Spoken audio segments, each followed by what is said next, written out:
And so, anyways, every time the male covert narcissist participates in rape culture rituals, gets on Pornhub and masturbates, he's always so ashamed of his actions and so ashamed of his decisions that he's ready to defend the secret and ready to defend the lie and ready to defend the groomers and the rape culture and the traffickers and the prostitute spies.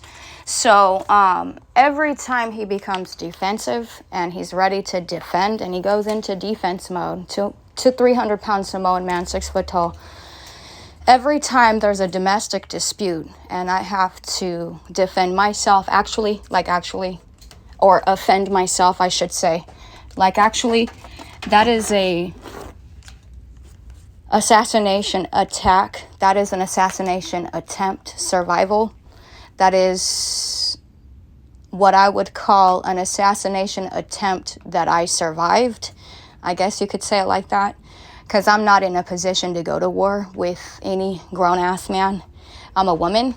So that automatically puts me in a position to have to defend or offend myself, I should say, rather, against not just him, but the entire culture that supports his delusions. And that's why he's tripping in the first place, and defends them. So I end up having to, or I'm forced to offend myself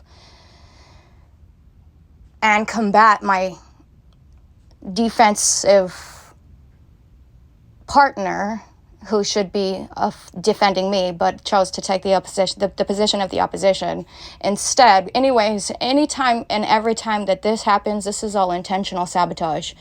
My point is this: I'm not in a position to go to war with any man because I'm a woman, let alone the entire culture or the entire gang that supports that man and his delusions. So I will always be positioned to lose every time. It's impossible to win from my position. So because it's impossible to win from my position, from my offensive position, and I will always lose, I'll be positioned and set up to lose each and every time and humiliated doing such a thing.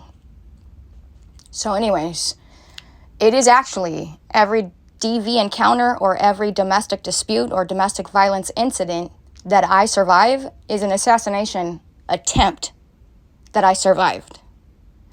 So each and every domestic violent dispute that occurs as a result of the operations, the black ops, each and every one that I survive is an assassination attempt that I survived.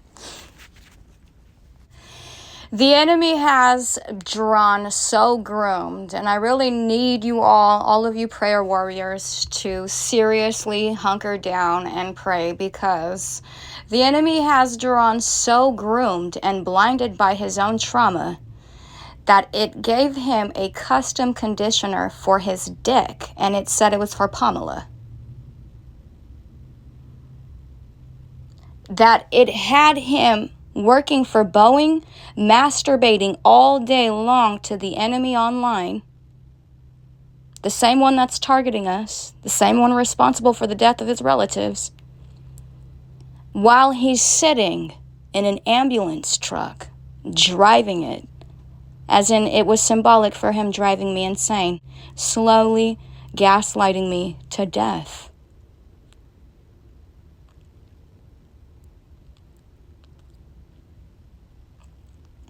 It is a real depressing existence that the enemy lives.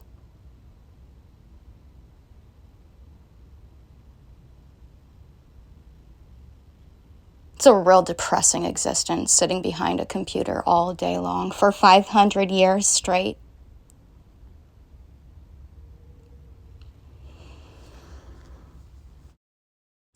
It's a really depressing existence that the enemy lives, sitting behind a computer desk for 500 years, masturbating to its slave owner, the one responsible for all of its torment and suffering, What a sad, depressed existence.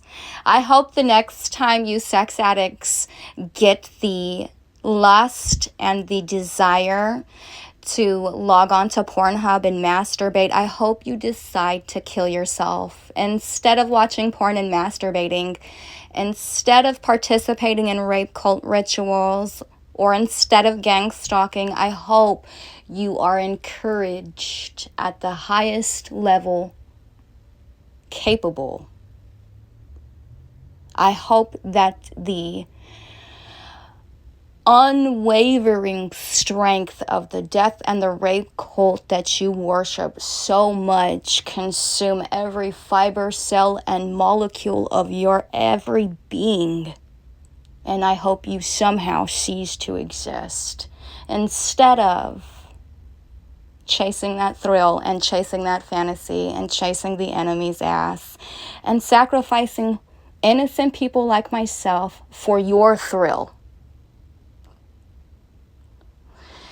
The next time you get the urge, I hope you truly feel the emptiness deep down inside of you.